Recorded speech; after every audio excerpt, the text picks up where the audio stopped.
It surprised many. It didn't surprise many, the decision, but the amount of time they spent discussing it, just 1 hour in this virtual meeting, the harmony around OPEC Plus. Do you see it holding, Amrita?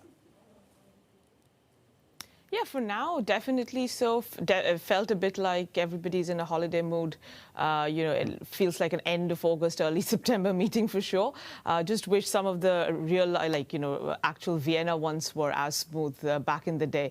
But no, I think the harmony is very good right now. I think everybody's been on board. There was some concerns. I wouldn't say that everybody was pro increasing by 400,000. There were definitely some concerns about COVID cases rising and demand still being lackluster in Asia, potentially in the US as well. But, with Brent at $72, it's not really something, a pause wasn't something that they would have necessarily gone ahead with. I will say, though, coming winter, if demand concerns are still there, I wouldn't rule out a month of pause. But yeah, for now, I think there's a lot of harmony in the group.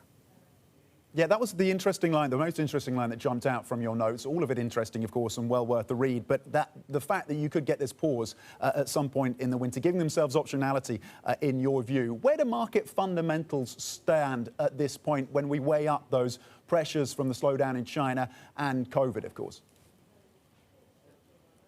I think the main thing is, look, China's actually come out of COVID very, very quickly, and we were not even that pessimistic. And even by our expectations, restrictions are easing and demand and congestion. You can see congestion is picking up and oil demand is rising. I think it's Southeast Asia that's really been the drag, and now the US. Now, having said that, I do think the market is pretty delusional right now with what's going on with Hurricane Ida, or the hurricane that passed. We have lost an enormous amount of hydrocarbon production, combined with upstream plus refining.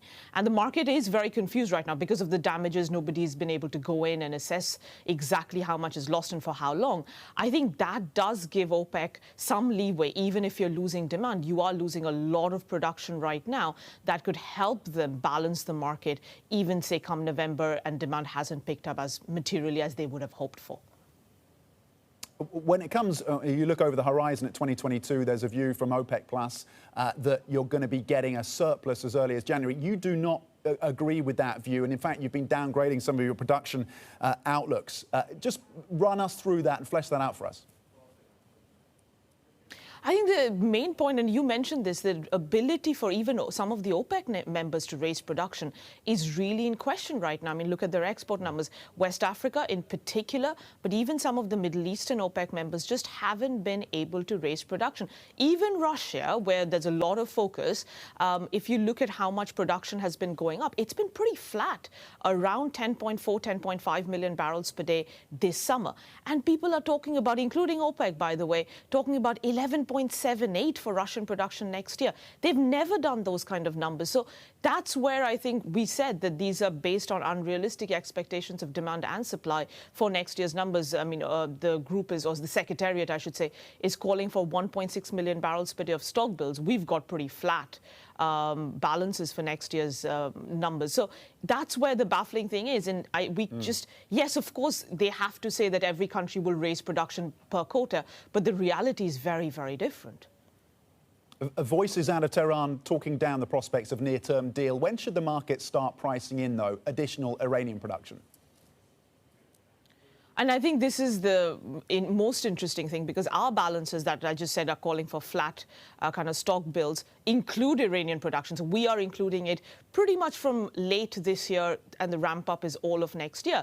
OPEC's balances don't even assume that, because of course they have to assume that Iran kind of stays the same. That's just how the Secretariat would do their balances. But look, I completely agree. The timeline continues to get pushed back. For now, we are assuming later in the year, but we wouldn't be surprised if that slips into 2022. Clearly, there isn't any urgency compared to earlier in the year when even we were expecting first oil by July.